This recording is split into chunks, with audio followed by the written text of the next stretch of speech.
विधानसभा चुनाव से जुड़ी एक अहम खबर पर। विधानसभा चुनाव से पहले मध्य प्रदेश छत्तीसगढ़ में कर्मचारी अपनी मांग को लेकर मुखर होकर सड़कों पर हैं, मैदानों में हैं, नारे लगा रहे हैं, हड़ताल कर रहे हैं। देखें जरा।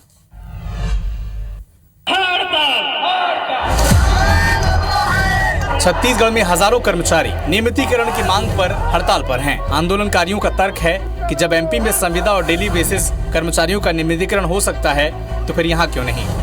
जिस प्रकार से मध्य प्रदेश सरकार जागी है उसी प्रकार छत्तीसगढ़ सरकार को जागना चाहिए।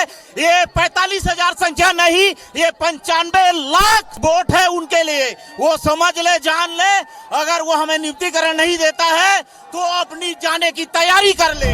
लेकिन जिस मध्य प्रदेश का उदाहरण देकर छत्तीसगढ़ के कर्मचारी नियमितीकरण की मांग कर रहे हैं, वहां अपनी 10 सूत्री मांगों पर प्रदेश भर की नर्सेज हड़ताल पर चली गई हैं। 3 जुलाई से विरोध प्रदर्शन कर रही एमपी नर्सिंग एसोसिएशन ने सोमवार 10 जुलाई से बेमियादी हड़ताल शुरू की है।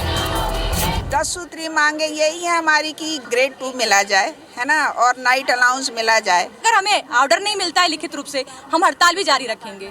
तो जबलपुर मेडिकल कॉलेज अस्पताल के साथ साथ जिला अस्पताल में भी नर्सों की हड़ताल से मरीजों को बहुत दिक्कत झेलनी पड़ी। तो यहां भी एक बार फिर से इन सारे हड़तालों, इन सारे आंदोलनों को चुनाव से जोड़कर देखा जा रहा है। चलिए जरा हम भी रिकॉर्ड करें कि क्या स्थिति है।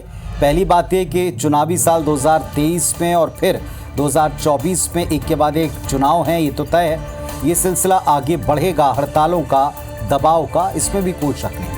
राज्यों में सरकार दोहरानी हो या नई सरकार बनानी हो, अपनी सरकार लानी हो, कर्मचारी जगत और उनके परिवारों को मिलाकर एक बहुत बड़ा वोट बैंक वर्ग बनता है। इसमें कोई दल इग्नोर नहीं कर सकता। जैसा खुद कर्मचारी कह रहे हैं कि हम लाखों में हैं, इसीलिए उनको साधने के लिए दल अपने मैनिफेस्टो में कर्मचारियों की मांग और हितों को लेकर अक्सर बड़े ऐलान करने से चूकते नहीं। इन मांगों को पूरा करने का अर्थ यह कि सरकार पर अतिरिक्त वित्तीय बोझ बढ़ जाए। अगर आप सरकार में आ गए और इस बोझ को देखते हुए इनकी मांग को पूरा नहीं करते हैं, आंदोलन की पृष्ठभूमि वही है। दूसरा, कर्मचारी भी समझते हैं कि वो अपनी नौकरी और नियमों से बंधे हैं, लेकिन अगर मांगे मनवाना है तो सबसे मुफीद वक्त यही है जब चुनाव का समय नजदीक आ रहा हो। उस पर से अगर पड़ोसी राज्यों में कर्मचारियों के लिए कोई बेहतर या मांग वाली घोषणा कोई पूरी कर दी जाए तो उसका दबाव बनाना, मिसाल देना, यह भी स्वाभाविक है। जैसे छत्तीसगढ़ में नियमितीकरण के लिए कर्मचारियों ने शिवराज सरकार का उदाहरण दिया।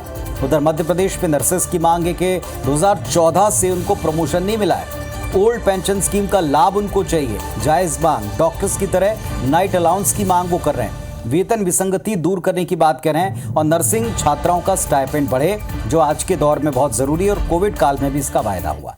अब ये वही वायदे हैं जो सरकार में रहते हुए या सरकार में आने के लिए दल करते हैं। इनको पूरा करने के लिए यही वक्त कर्मचारियों को लग रहा है, पर इन दोनों के बीच में आम जनता परेशान है। वो आम जनता सरकार से भी उतनी जुड़ी है, कर्मचारी वर्ग से भी उतनी जुड़ी।